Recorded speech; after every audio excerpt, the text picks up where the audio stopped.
में इलेक्शन जब कारपोरेशन का शुरू हुआ, हमें उस वक्त ही ये बात समझ में आ गई थी कि कारपोरेशन में बीजेपी या शिवसेना शिंदे ग्रुप का मेयर बनाने की तैयारी चल रही है। और आप लोग देखेंगे तो हमारा जो प्रचार चला उसमें हमने ये बात हर वक्त बोली कि कुछ लोग भगवा झंडा लहराना चाहते हैं और जिस तरह की मुसीबत शहर पर है, ऐसे वक्त में वहाँ पर हमारा रहना क्यों ज़रूरी है कि हम कारपोरेशन को ढाल बनाकर रखें और फ़िरका परस्तों से उसको बचाया जाए। और जब मेयर का सही मानों में तो मेयर इलेक्शन होता है, मगर उसे गेम नाम दिया गया है, गेम, कि कभी भी कुछ भी हो सकता, यानी गेम बोले तो एक जुआ जैसी बात है। लेकिन जिस एतमाद और भरोसे के साथ मालेगांव शहरियान ने मालेगांव सेकुलर फ्रंट को तादाद दी थी 40 की, वो तादाद इतनी काफ़ी थी कि हमें बिला झिझक मालेगांव सेंट्रल की पार्टियों ने हिमायत देना चाहिए। मैं एजाज बेग का शुक्रिया अदा करता हूं कि जिन्होंने हमें हिमायत दी, मगर 21 अदद की पार्टी जिसके दरवाजे पर 40 कारपोरेटर्स की पार्टी के जिम्मेदारान गए और बार बार बोला गया कि आप बैठकर बात करिए। मगर ये भी बड़ा कमाल हुआ इस इलेक्शन में कि वो शिवसेना जिसको अपना मेयर बनाना है, अगर हमको हमारा मेयर बनाना था, 40 लोगों की तादाद होने के बाद भी हमने मुशावरत चौक तक गए, वहाँ पर उनसे बात की। मगर ये भी इस शहर ने देखा कि 18 कारपोरेटर की पार्टी के दरवाजे की चौखट पर 21 पार्टी के नंबर रखने वाले जिम्मेदार मौजूदा एमएलए मालेगांव की इज्जत और आबरू उस चौखट पर रखने चले गए। और उसमें क्या क्या हुआ वो वक्त के साथ बात बताई जाएंगी कि उससे एक रात पहले क्या हुआ और किस तरह से ये सारे मामलात आए।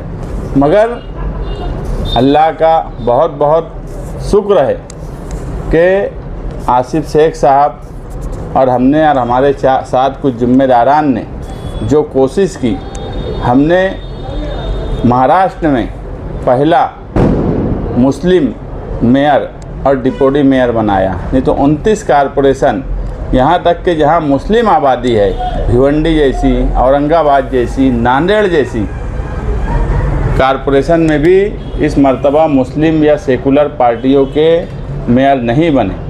अगर मालेगांव शहर में भी सेकुलर पार्टी के मेयर नहीं बनते तो आप बताइए कि क़यादत कहाँ जाती। आप ये भी देखिए कि एमआईएम कारपोरेशन में बड़ी तामझाम से आई कि 125 सीट आई, मगर ये 125 सीट ऐसी जगह से आई, कहीं पर औरंगाबाद में, मालेगांव में, उसके बाद कहीं 5, कहीं 10, मगर ये 29 कारपोरेशन में एक भी कारपोरेशन के इक़्तिदार में हिस्सेदार नहीं है। तो ऐसी पार्टियों को पनपने देना जो मजहब के नाम से सियासत करते हैं और क़यादत की दावेदारी करते हैं, ये क़यादत ख़त्म कर रहे थे। और सिर्फ मालेगांव में मुस्लिम मेयर जो बनने की बात थी, वो क़यादत को भी ख़त्म करने की कोशिश एमआईएम पार्टी ने की। मगर हमारी हिकमत अमली, हमारी कोशिश और हमें बहुत भरोसा था, अल्लाह पर भरोसा था और हमारी कोशिश जिस तरह चल रही थी, हमें यकीन था कि हम तेरे 40 नंबर हर हाल में साबित करेंगे। लेकिन उसके लिए हमें कितने पापड़ बेलने पड़े, कितने धोखे हमारे साथ अलग अलग ढंग से करने की कोशिश की गई, हमारे मेंबरान को किस तरीके से बहकाया गया, यहाँ तक कि थाना ले जाकर बात करने की बात, करोड़ों रुपये का लालच। समाजवादी के हम 5 कारपोरेटर को दुबई से फ़ोन आए, बम्बई से फ़ोन आए, अलग अलग लोगों के फ़ोन आए और मालेगांव के भी कई लोग लगे थे कि हम किसी तरीके से आसिफ शेख साहब का साथ छोड़ के शिंदेगढ़ की तरफ चले जाएं। लेकिन हम एक उसूल के साथ, निहाल साहब का अपना एक उसूल रहा है ज़िंदगी का और हम उस उसूल के साथ रहते हैं। हमने ये बोल दिया था कि चलो अगर नाकाम भी हुए, कोशिश करना काम है, अगर नाकाम भी हुए तो 40 के 40 सीट अपोजिशन में बैठेंगे। मगर किसी भी तरीके का समझौता फ़िरका परस्तों से या नदी के उस पार वालों से नहीं करेंगे। और जिस इरादे और जिस जिम्मेदारी और एतमाद और यकीन के साथ आवाम ने आज हमें कारपोरेशन में भेजा है, मेयर और डिप्टी मेयर बनाया है, आज तनकीदें हो गई, जलसे जुलूस होंगे, मामलात चलते रहेंगे, मगर अब हम काम करने की तरफ तवज्जो देंगे। निहाल साहब के घराने में बुलंद इकबाल थे, शान हिंद है, मैं सियासी तौर पे कामकाज करता हूँ। ये पहला मौका है कि हम इक़्तिदार में हिस्सेदार हुए हैं।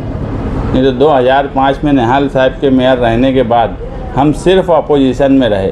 और ये भी बड़ी बात है कि अपोजिशन में रहने के बाद हमने पार्टी को और निहाली सोच को अपोजिशन में रहने के बाद ज़िंदा रखा। नहीं तो आज का दौर और आज का वक्त कोई पार्टी अपोजिशन में रहकर अपने आप को ज़िंदा नहीं रख सकती इतने लंबे समय तक। अब हमको मौका मिला है, हम कोशिश इसके बाद भी हमारी यही होंगी कि कारपोरेशन में सबको लेकर, और अब हमारे अंदर क्या काबिलियत है वो भी शहर देखेगा, काम करने की काबिलियत है या नहीं है वो भी देखेगा। हमेशा अपोजिशन में रहे, कभी रशीद साहब की पार्टी पोजीशन में रही, हम अपोजिशन में रहे, मुफ्ती साहब रहे, हम अपोजिशन में रहे। तो पहला मौका है, इक़्तिदार के साथ में रहेंगे, उसमें हिस्सेदार है। और मालेगांव शहरियान से सिर्फ एक ही गुजारिश करूँगा मैं कि हम कुछ सख्त फ़ैसले लेंगे। वक्ती तौर पर हो सकता है लोगों को गलत लगे, लोगों को उससे तकलीफ़ हो, लोगों को बुरा लगे, मगर शहर के जो हालात बन चुके हैं, अगर हमने सख्त फ़ैसले कारपोरेशन में नहीं लिए तो आने वाला वक्त हमारे लिए इस शहर में चलना, इस शहर की तरक्की, इस शहर में साफ़ सफाई का निज़ाम दुरुस्त करना मुमकिन नहीं बचेगा। अगर हमारे अंदर काम करने का जज्बा है और हम काम करने का इरादा रख रहे हैं तो ये मालेगांव की आवाम, मालेगांव के शहरियान की भी अपनी जिम्मेदारी होंगी कि वो हमारे सख्त फ़ैसले के साथ खड़े रहे।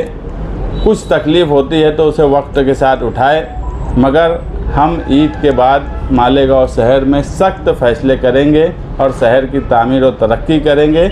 इसी के साथ साथ मैं खुद महासभा हॉल में रहूँगा और मेरी बड़ी जिम्मेदारी फ़िरका परस्तों से लड़ने की और फ़िरका परस्तों से मालेगांव शहर के मुसलमानों को तहफ़्फ़ुज़ देने की है। मैं Malegaon secular front Congress party के तमाम ही कारपोरेटर्स की तरफ से वादा करता हूं कि हम फ़िरका परस्तों से मालेगांव शहरियान की हिफाजत करेंगे। SIR की इंक्वायरी में जो वादा किया है दिल और जान से कोशिश करेंगे और उसी के साथ साथ तामीर और तरक्की के लिए हम कुछ सख्त कदम उठाएंगे। उसमें मालेगांव शहरियान ने हमारा साथ देना। तुबा कॉस्मेटिक कंप्लीट स्किन सॉल्यूशन आपके लिए लाया है। धूप से बचाने वाली डे क्रीम, सौंले चेहरे को गोरा करने वाली नाइट क्रीम, फुंसियों के लिए TC skin cleaner and serum, सर्दी में जिल्दों को ताजा रखने वाला मॉइस्चराइजर, 7 दिनों में गोरा करने वाली क्रीम, आंखों के नीचे कालापन को दूर करने वाला TC डार्क वे सीरम, हाथ और गर्दन का कालापन दूर करने वाला साबुन। हमारा पता याद रखें, कुसुम्बा रोड, औलिया मस्जिद के सामने, तुबा कॉस्मेटिक कंप्लीट स्किन सॉल्यूशन। आगे निहाली सोच बरकरार रहेगी। मैं बोला कि किसी भी सियासी पार्टी को आप देख लेंगे कि बगैर इक़्तिदार में रहे 20-22 साल तक सियासी तौर पर इन आज के दौर में जिसमें सियासत में रुपये पैसे का बड़ा इस्तेमाल होने लगा है, सियासत में बड़े लीडरान की ज़रूरत पड़ती है, इक़्तिदार में हिस्सेदारी और प्रशासन पे कंट्रोल के लिए ज़रूरी होता है। ऐसे वक्त में अगर हमने अपोजिशन में रह के अपने आप को ज़िंदा रखा है तो इंशाअल्लाह हम आज हिस्सेदार हुए हैं तो हम काम भी करेंगे और पार्टी को बड़ा भी करेंगे। और उसी के साथ निहाली सोच कल भी ज़िंदा थी और निहाली सोच आगे भी ज़िंदा रहेंगी। सख्त फैसले से मुराद कौन से ऐसे सख्त फैसले कुछ आपकी नज़र में है? नहीं, हम लोग आसिफ शेख साहब, मैं, एजाज बेग और कुछ ज़िम्मेदार और कुछ शहरियान भी, हम कई ऐसी कमेटियां भी इस मरतबा बनाएंगे जो इससे पहले कारपोरेशन में नहीं बनी, जो कानूनी तौर पे बनाई जा सकती है। काम बांटेंगे, हम काम ओढ़ेंगे नहीं कि मैं ही सब काम करूँगा, हम काम बांटेंगे।